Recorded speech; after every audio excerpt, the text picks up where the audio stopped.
While Rosie was hailed by some, she was mocked by others.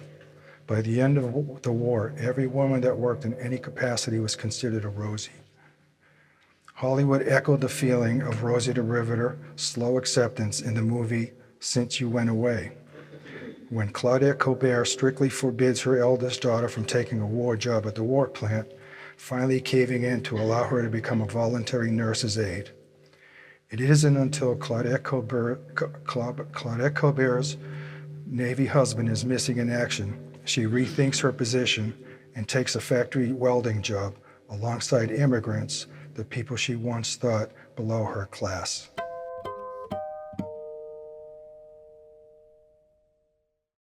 Okay, wonderful. So, first of all, thank you for coming tonight. My name is Steve Guerrero, and I'm the Director of Education here at the Charles River Museum of Industry and Innovation in Waltham.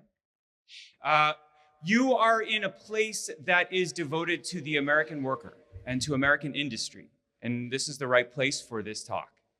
Waltham is a historical city. It's the place where modern manufacturing began, right on this site. It's also a place where the origins of organized labor began. Do you know that the first industrialized labor strike in American history happened right here on this place? Actually, not on this place, but a little bit that way. The young mill women who worked here at the Boston Manufacturing Company in 1821 were feeling an unfair pay cut deserved action.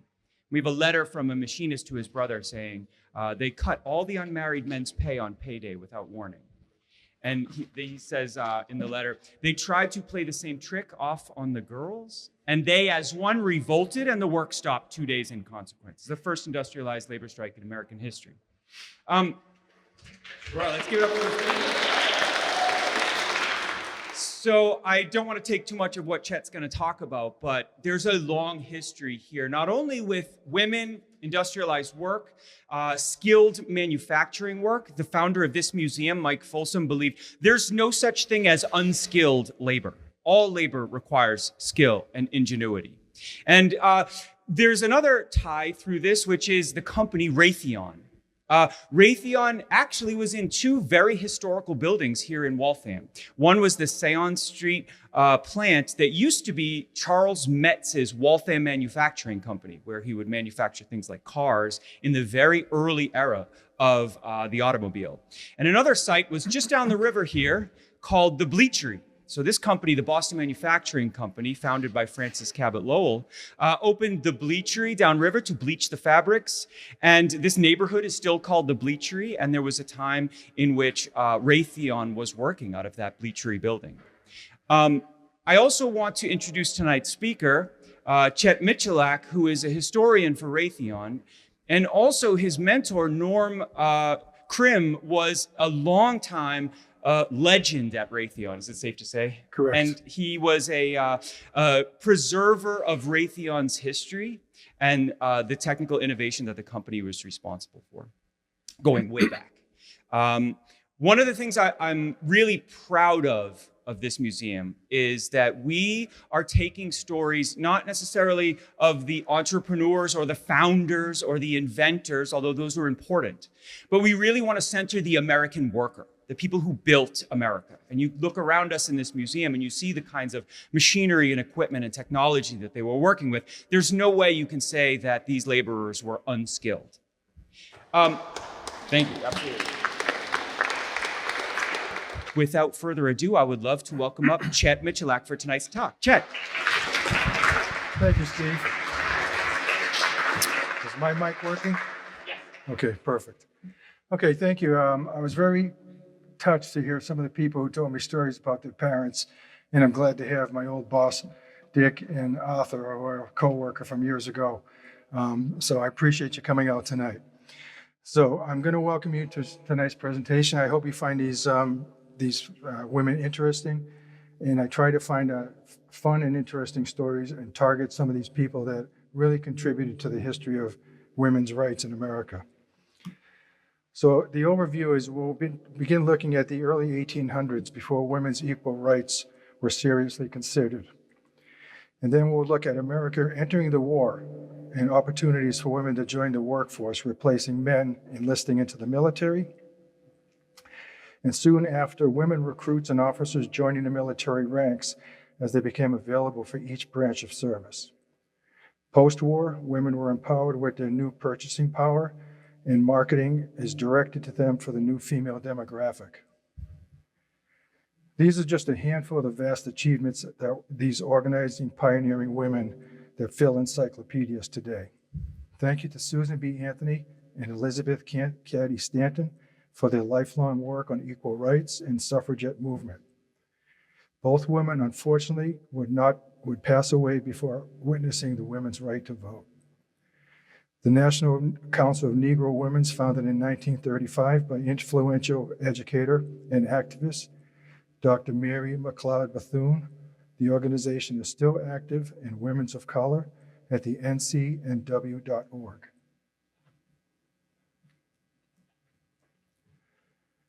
Child labor was a necessity for most families to make ends meet at the turn of the century, nearing the end of the American Revolution, Industrial Revolution. Shown here on the lower left are several 12-year-old girls working in a Georgia cotton mill. The oldest on the far right looks much older than her 14 years. This was difficult and dangerous work for adults. I'd also like to take the time to recognize Maya Coleman for the display in the room next door on women Waltham strikes, based on her Tufts graduate school thesis, When Waltham Strikes, a fascinating history of women uniting for women's rights as early as 1821. That's over 200 years ago. 1776, Abigail Adams implores her husband to remember the ladies. She says, to be more generous and favorable to them than your ancestors in the new code of laws for this new fledgling United States.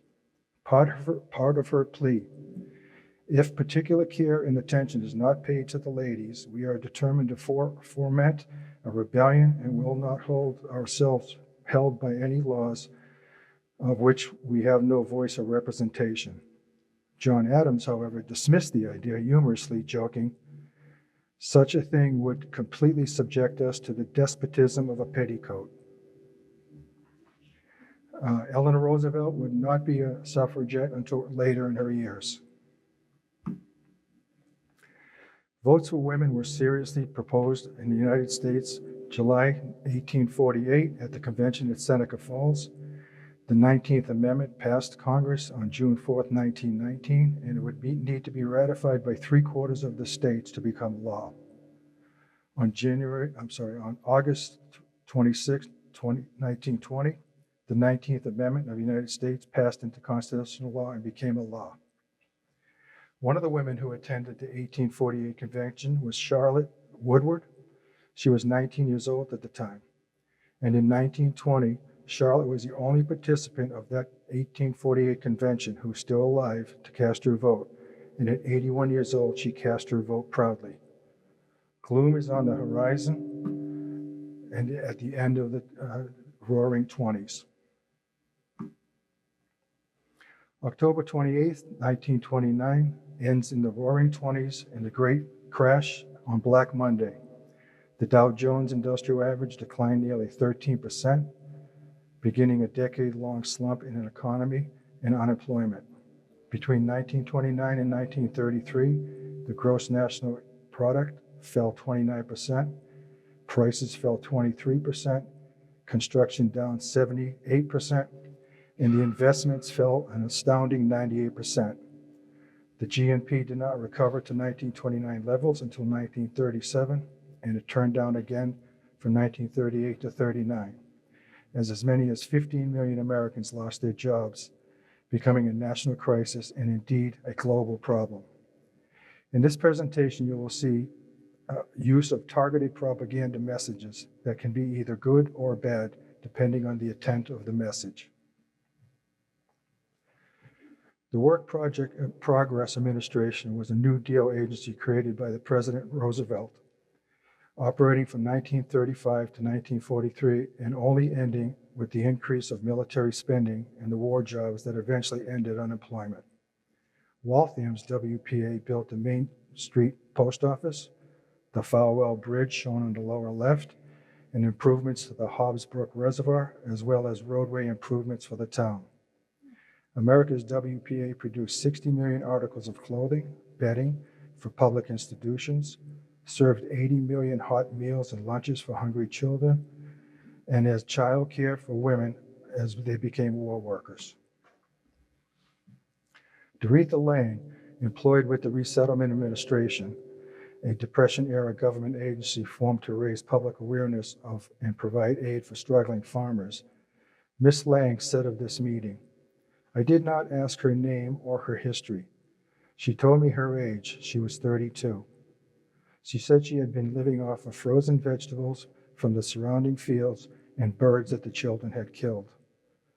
Florence had just sold the tires of her car to buy food, and her husband and son went for help."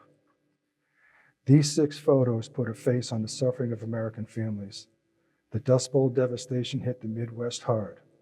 American migrants, known as Okies, traveled west to California and other nearby states, best depicted in the movie Grapes of Wrath. December 1941, the government conscripted single women ages 20 to 30 as auxiliaries for the armed forces, civil defense, or war industries. 16 years old would become the hiring age at Raytheon, and I'll explain why later. Within weeks, unprecedented numbers of women entered the ranks as factory workers, many women for the first time hired to help wartime production demands for planes, tanks, ships, guns, trucks, armaments, and bombs. Approximately 250 female casualties serving as nurses provided crucial support during the attack on Pearl Harbor. Women then never thought they would have a role in the military until Eleanor Roosevelt helped open the doors. The war work begins after National recovers from the shock of war, coming to the home front. The surprise attack created fear on both coasts, Germany looming on one doorstep and Japan on the other. Americans of all ages would step up and unify to resolve to defend our nation as men trained, shipped out, women filled the important roles vacated by men. By early 1942, men disappeared almost completely from the workplaces, having been drafted or voluntarily enlisted to join the military and training for combat. Over 6 million women took wartime jobs in equipment factories, farming, nursing, childcare, textiles, transportation, and railroads, and we'll look at some of those briefly. In the weeks after December 1941, Remember Pearl Harbor became the battle cry for all of Americans entering World War II. FDR's Office of Civil Defense was established to coordinate federal and state efforts for the protection of civilian population in the event of war, months before the Pearl Harbor attack, focusing on morale building, community support systems, and voluntary participation of civilians. Americans began preparing early in case of war. Mayor LaGuardia of New York led the training in the community, volunteers and leaders, training for air raid identification and blackout drills, and practiced on both coasts as well as across the country throughout the war. Remembering the women left behind to defend the homeland, many soldiers carried the picture of their loved ones in their shirt pockets, taped to the butts of their rifle, and inside their helmets. Airplane nose art was a military tradition initially used to identify friendly aircraft and the captain and crew that operated them. During a publicity photo shoot for the swimming scene in the movie Sweet Rosie O'Grady, this one photo quickly became a life of its own, shown on the wall with the young men sharing their stories. 20th Century Fox immediately gets in on the promotion and requests Lloyd's of London insure her legs, and she becomes the girl with the $1 million legs. From 1941 to 1944, the percentage of women employed in factories increased from 20 to 30%, while the percentage of women employed in domestic servants declined. Restaurants across the country closed as employees were leaving for higher paying jobs. At the same time, companies began providing cafeteria food services to feed the massive workforce facing mandatory food rationing across the nation. Raytheon grew almost overnight from 900 employees in the 1930s to approximately 18,000 in full production by 1944. This was for a 6-day work week operating 3 shifts. They'd say the lights in Raytheon never went out. Gas rationing was encouraged, and carpooling used local bus and shared taxis for transportation. Food rationing shared sugar in the night. Food rationing started with sugar in 1942, followed by coffee, meats, fats, and cheese, canned foods, and processed goods. Every man, woman, and child received a ration book with the point system. Red points used for meats, fish, and dairy products, and blue points used for canned and bottled goods. Homegrown and hunted foods were not rationed, and many Americans provided for families and neighbors alike. Black marketing was discouraged by law and strictly enforced, although some have profited from the illegal trade. Skyrocketing food costs, worries about food insecurity, and an urge to pitch in led to a huge surge in family self-sustaining farming. Gardens appeared in backyards, on rooftops, and abandoned city lots. Americans were encouraged to grow their victory gardens. Approximately 20 million war gardens for victory accounted for 40% of American vegetables produced in 1945. Former First Lady Michelle Obama planted her White House kitchen garden on the South Lawn in 2009 to promote healthy eating, children wellness throughout her Let's Move It campaign initiative. Still on site today for a tour. Even children pitched in to help the war effort. Scout troops and students from local schools, town halls, and churches sponsored scrap drives. 20 million pounds of aluminum were needed to build 2,000 fighter planes. Hollywood did their part to promote the cause, shown here Rita Hayworth donating her car bumpers to the cause. Raytheon employees also collected scrap metals. Departments and sections competed in collecting the most. Clothing and home essentials donated from surrounding communities.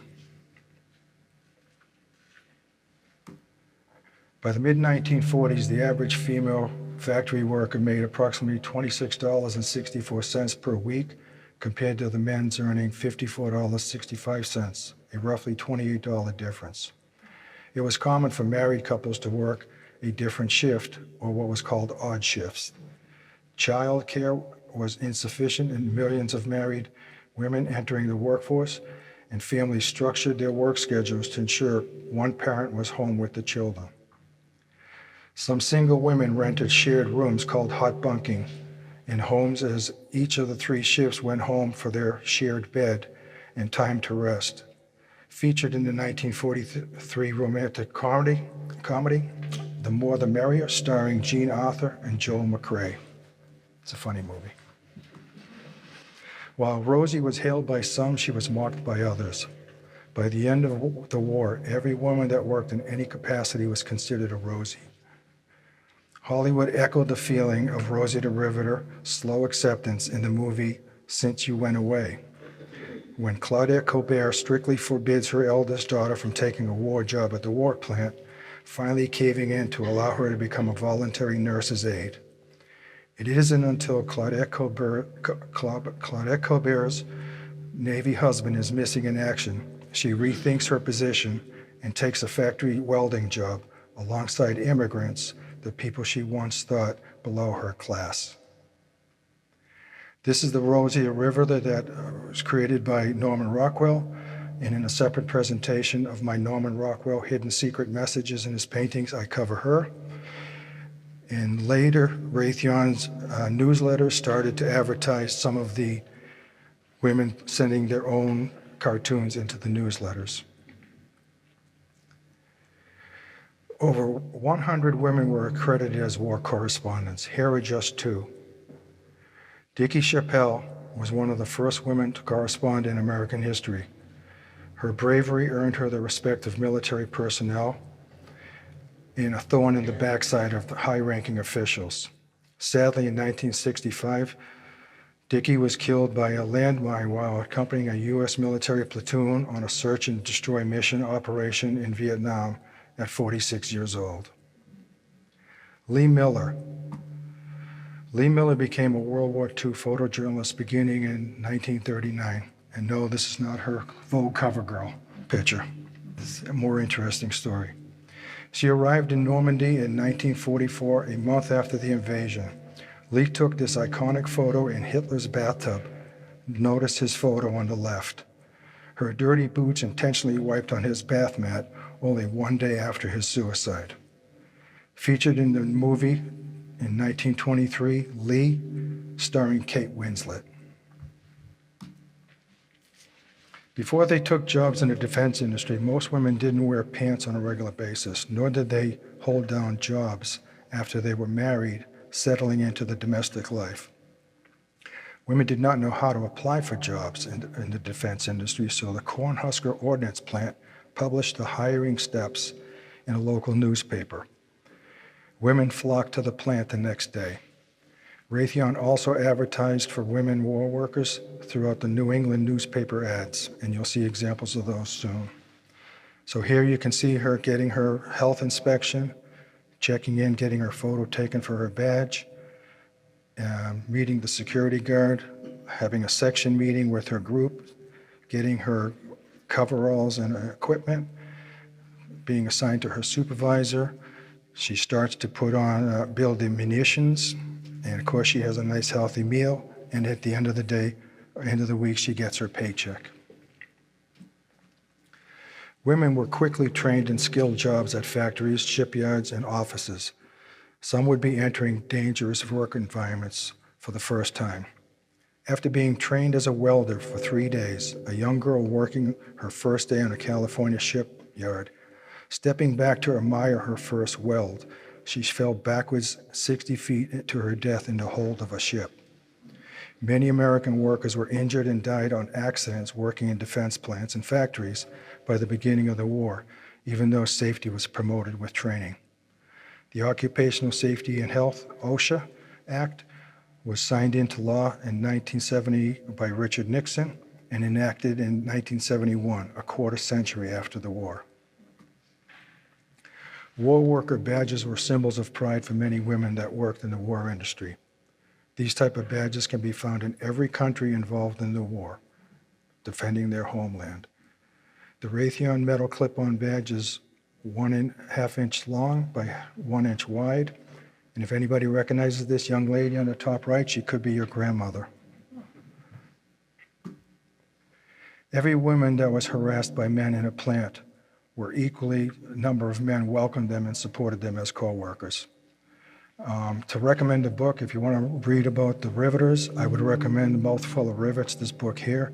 It covers all the good and bad women went through in those years. The Office of War Information rushed out training manuals and films to the war plants across the country on dealing with the trouble with women, depicted in training films. And as we all can figure out, the trouble with women was the men. And that's the actual name of the movie, and it's worth watching. After this wanted poster began to appear in war plants across the country, a violent uproar arose amongst the female employees insulted by the accusation. In the backlash, one woman wrote in defense of all working women, resentful of the implementation of her local newspaper. Soon the harsh campaign was abandoned for a more patriotic approach. In fact, years ago, I interviewed Carol, a co-worker's mother, and she worked the first shift in 1944, and her long-life friend worked the second shift on the third floor. They still speak weekly today, and each one does not know what the other had done in the war. I asked Carol, why didn't you ever want to find out what she had done and what you had done? And she said, we didn't care. I didn't really care for the work. We did our part. Let me introduce you to Raytheon's founders. These are the three founders that founded American Appliance Company in 1922. Dr. Vannevar Bush, MIT professor and coordinator of the Manhattan Project. Lawrence K. Marshall, civil engineer and financial backer and business genius. And Dr. C.G. Smith was a scientist and inventor, worked for Vannevar Bush at Tufts University, and he recognized him as a genius. All the details of their story is covered in my future presentation, Raytheon's Top 5 Early Innovations, and I get into a lot of detail on their story. So Raytheon was named because of the American Appliance Company of Indiana ordered a cease and desist for the naming use of American Appliance Company of Cambridge, Mass. And because we had quickly renamed the company after the radio tubes were renamed or were named after the tube line. The word Raytheon is a two-part word, ray, meaning beam of light, and theon, of the gods. So a fitting name for radio tube, beam of light of the gods. Here are a decade's comparison of the assembly line showing women employees in the 1930s operating glass vacuum tube machines. Lower picture is the modeled after the Ford assembly line changes in efficiency and productivity and many improvements initiated by women employees with a company suggestion program. Suggestion programs offered rewards for the large cost savings. And there are some of the want ads from local newspapers in New England. In 1924, Mr. Marshall visited the Champagne Light Company and manufactured light bulbs in Lynn, Mass. And Danvers, Mass. Mr. Marshall noticed the assembly floor was filled with young girls working on the light bulb assembly line. He learned from the owner that employees with young eyes and small dexterous fingers were necessary for the delicate tube work they are assembling. Mr. Marshall would soon hire young assemblers for the growing production in small radio tubes and electronic devices. Raytheon's Dr. Percy Spencer, inventor of the microwave oven, conceived the mass production of the copper magnetron core, which makes up the heart of the microwave, the magnetron. Raytheon was manufacturing 2,300 per week compared to United Kingdom's 17 per week from a precision machining solid copper cores. Following the war, Dr. Percy Spencer invented the microwave oven. Shown here is the very first microwave oven. Raytheon would go on to build 80% of all magnetrons for the world and the U.S. and the free world. The CG-1 radar was the first widely used by the U.S. Navy surface search radar, installed in 1942 aboard the USS Augusta. Within feet of lowering the unit to the deck, the sling broke and it crashed to the ship's deck. This is considered Raytheon's first drop test. And we still do drop tests. Engineers quickly rushed to the broken and replaced the broken glass tubes, and the radar was installed and turned off and worked perfectly as designed. The proximity fuse. Now you'll know why we need small dexterous hand and good eyes. The proximity fuse, called the tiny miracle, quote, "It helped blaze the trail for Japan," said James Forrestal, Secretary of the Navy of World War II. Crews cheered as Japanese kamikaze dive bombers crashed amid the air burst off the Marianas. "It was devastating," said George Patton. It was the variable timed fuse. Fuse turned near miss into direct kills. Raytheon manufactured over 1 million of these miniature tubes. Young engineer Margaret Bassett, 24-year-old tube engineer, worked in Dr. Spencer's lab. She helped design improvements for the subminiature tube to be able to survive the munitions' harsh conditions from the launch. It had to withstand a 20 G force and high spin rate of artillery rounds. After thousands failed during Army testing, with her improvement of the tube design, it is now reliable. And basically, you can see by that little display, it works the same way as a bat. They send out a radio signal, they know what the timing is, and when it comes back to the receiver, they can tell they're within so many feet or distance of a target, and it makes it a more accurate target. That can be used for shooting at aircraft or coming over a foxhole, because if it hits the ground, the blast goes straight out and everybody in the foxhole is protected. But if it's above ground, that's what General Patton said. It was a winning result. From the newsletter on the right, an employee submits a cartoon reminding fellow employees punching out early is not acceptable. 12 workers in line for 5 minutes is 1 hour lost. Work every minute was the slogan. Do your best to help the boys end the war and come home early. According to the National Archives, power of persuasion, words, posters, and films waged a constant battle for the hearts and minds of American citizenry, just as surely as the military weapons engaged the enemy. I would also recognize national radio broadcasts. Raytheon newsletters in the 1940s printed photos and stories of the soldiers and loved ones.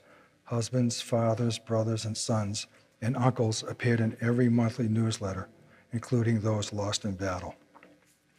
Company outings during this time were driven by individual companies and not a government program. Rest and relaxation was key to relieving stress and have fun, including dances, sporting events, and entertaining shows. One popular outing was the annual trip to Canobie Lake, New Hampshire, where picnic, potluck lunches, rides, and entertainment to forget about the difficult work for at least one afternoon. And you can see we also had our own pinups at the time with missed production test. As opportunities opened for Raytheon women to enter the military ranks, young women employees enlisted, mothers, daughters, or employees themselves began leaving to join the services around the end of 1942. Many women said that they opted for a service where they would be part of an all-female organization and for the camaraderie. A couple examples here is Mary on the top left. She joins the Women's Army Corps. Mary on the top right, she joins the Army Nurses Corps. Mary on the bottom, she joins the Navy Nurses Corps.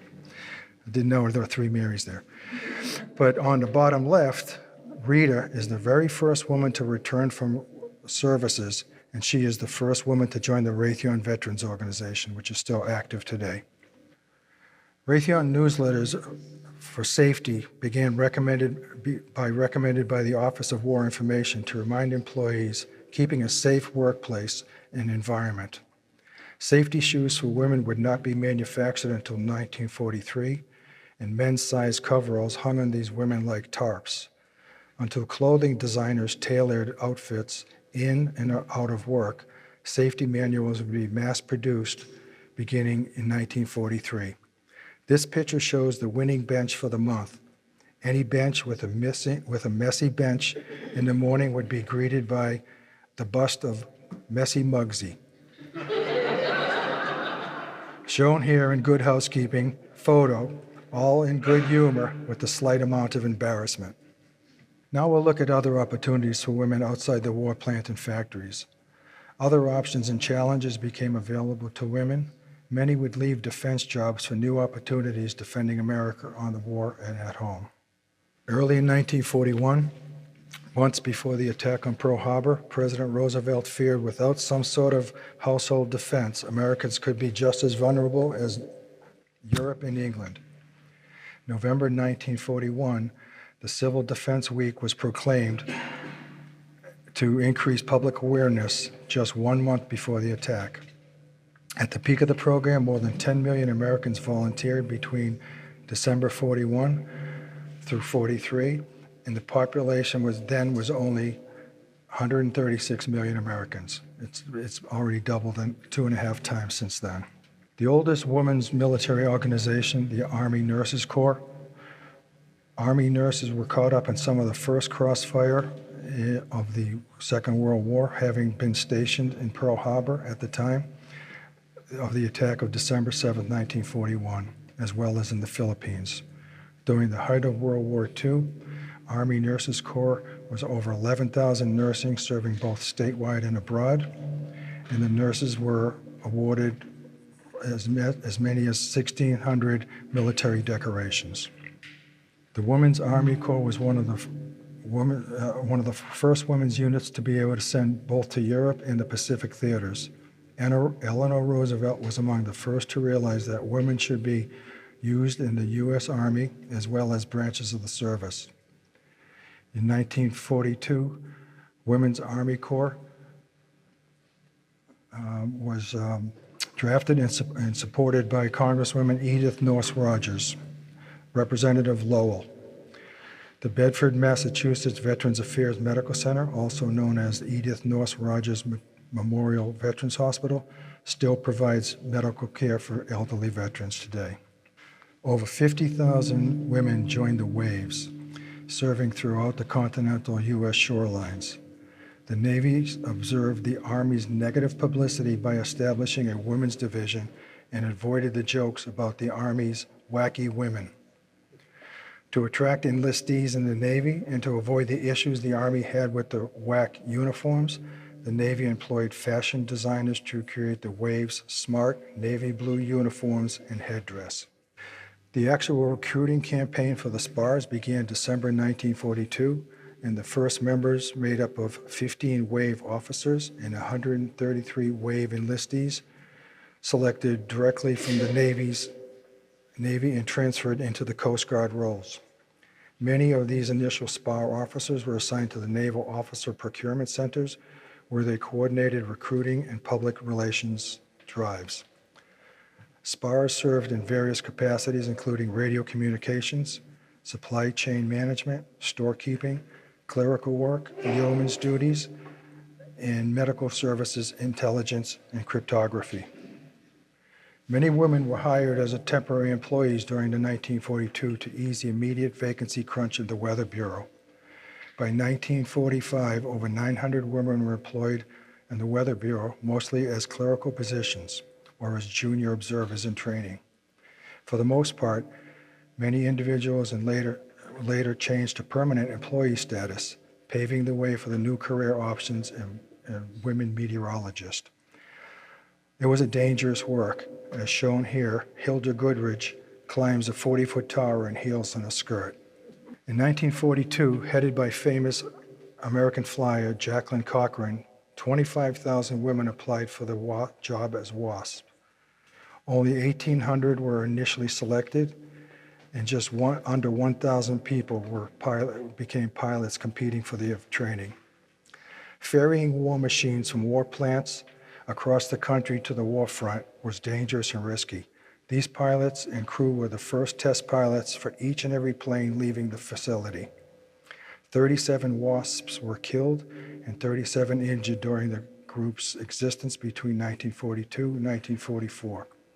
The WASPs racked up as more than 9 million miles in the air in just 2 years. Over 23,000 women joined the Marine Corps to fill non-combat roles during World War II.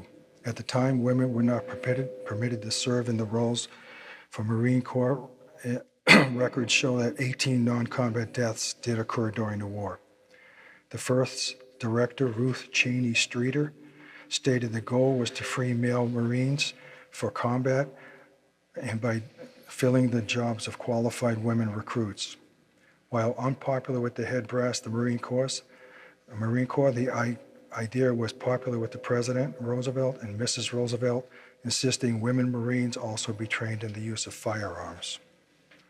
100 women, known and unknown Americans, served as spies. Julia Child revealed in her autobiography that she was a spy during World War II, listed as an intelligent officer. The OSS recruited Julia. As many as 4,500 other women served as OSS in different capacities. She also cooked up on her stove the shark chaser for life vests to deter sharks from approaching a downed airman at sea. It was also painted on underwater mines because metal in the seawater emitted a slow electrical field that attracted sharks. American Virginia Hall is considered one of the greatest female spies of World War II. She organized rebellions, arms shipments, message transfers, and troop movements. The Germans gave her the nickname Artemis, after the Greek goddess. The Gestapo considered her the most dangerous of Allied spies. When Virginia was trying to escape over the mountains of Spain in hot pursuit by the enemy, she messaged the British Special Operations saying, "Cuthbert might cause problems." The reply came, "If Cuthbert is troublesome, eliminate him." Virginia had a secret. Cuthbert was the name of her artificial leg that she lost in a hunting accident. She's featured in the biopic from 2019, A Call to Spy. Good movie. For the first time in history, women could be seen in their local streets, driving and delivering goods and materials. Women entered the male-dominated railroad industry, and it would take years to be accepted. The image on the top right shows a forklift driver at the Watertown Arsenal, featured in a local newspaper, offering an opportunity to apply for women to apply for transportation work. Swiss businessman Harry Dunant founded the Red Cross movement after witnessing the 1859 battle outside an Italian town. Seeing 40,000 dead and wounded soldiers strewn about the battlefield without medical attention, and beginning organizing care for the wounded. Clara Barton, famous World Civil War nurse, admired the Red Cross movement and established the Red Cross of America in 1881. She led relief efforts for devastating forest fires in Michigan, the Great Ohio and Mississippi floods in 1884, and the Jonestown Dam flood in 1889, firmly establishing the Red Cross in the hearts of Americans.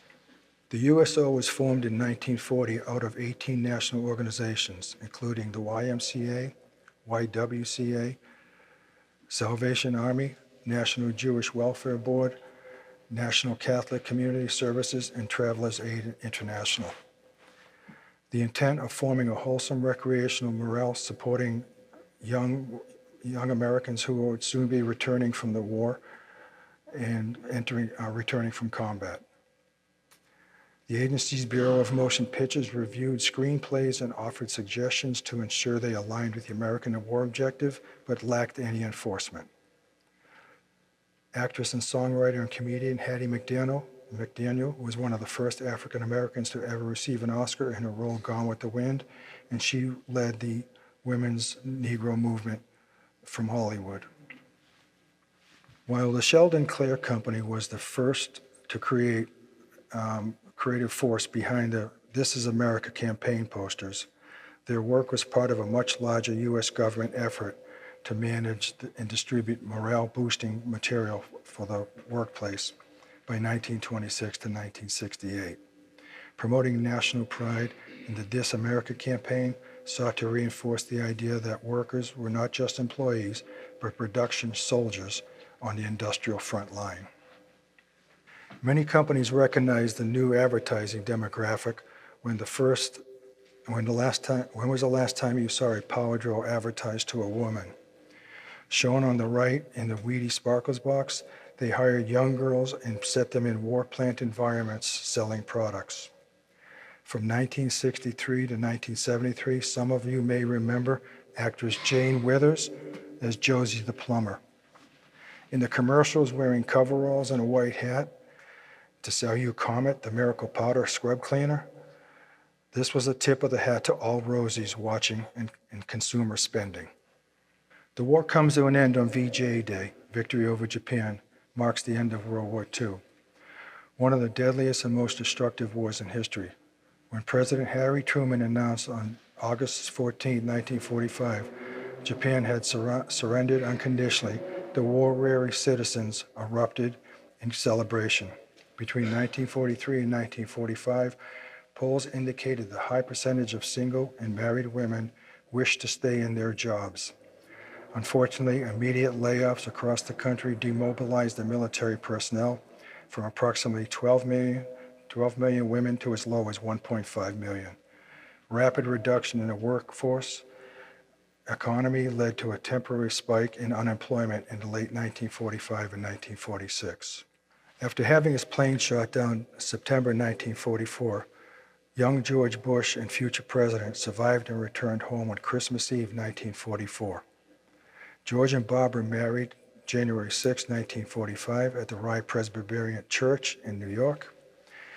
And to the right, George Mendelka was from Newport, Rhode Island, identified as the Kisser by the Naval War College in 2005. His claim was based on the matching of his scars and tattoos and the scars and tattoos in the photo. And if you ever find yourself in San Diego Bay, there's a 50-foot replica of the famous kiss. Women are finally recognized in Washington in this monument, and every woman was proud of the work they did during the war. Thank you for coming. These are my references, and if you would like to find some more information about Raytheon's great history and products, you can look up Raytheon Historian Archivist on YouTube. I also recommend archive.org. You can find anything by doing a keyword search. You can find The Trouble with Women, which is a great little laugh at men embarrassing themselves. You can find anything on it. It's all for free, and you can find old movies, you can find old commercials.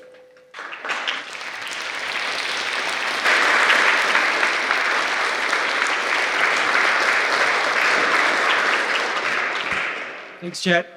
So thank you all. Chet's going to take a few questions. I'm sure you have them. Thank you again. Thanks to Chet for such a deeply researched presentation. Thank you. And if you do have a question, please wait till I come to you with a microphone so that we can record it. I'll start back here. Hi. Well, I'm just going to say that my grandmother worked at Raytheon until she was 72.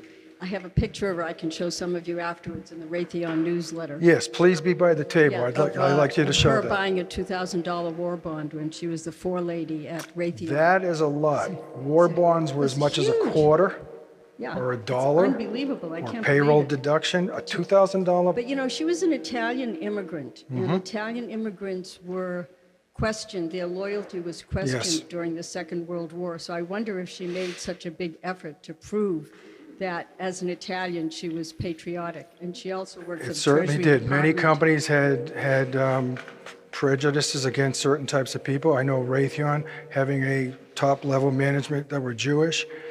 The woman I interviewed, Carol, she was trying to get a job up in Maine as a college teacher. She couldn't find a job. Raytheon hired her in no time. So I was going to ask you what Raytheon is doing nowadays. Raytheon is completely out of commercial business. We're doing mostly defense radar. We're trying to get support for Ukraine. So right now we are solid defense. I do ship radar, which my nephew's on ships in the military. So we're basically protecting his ship from being attacked.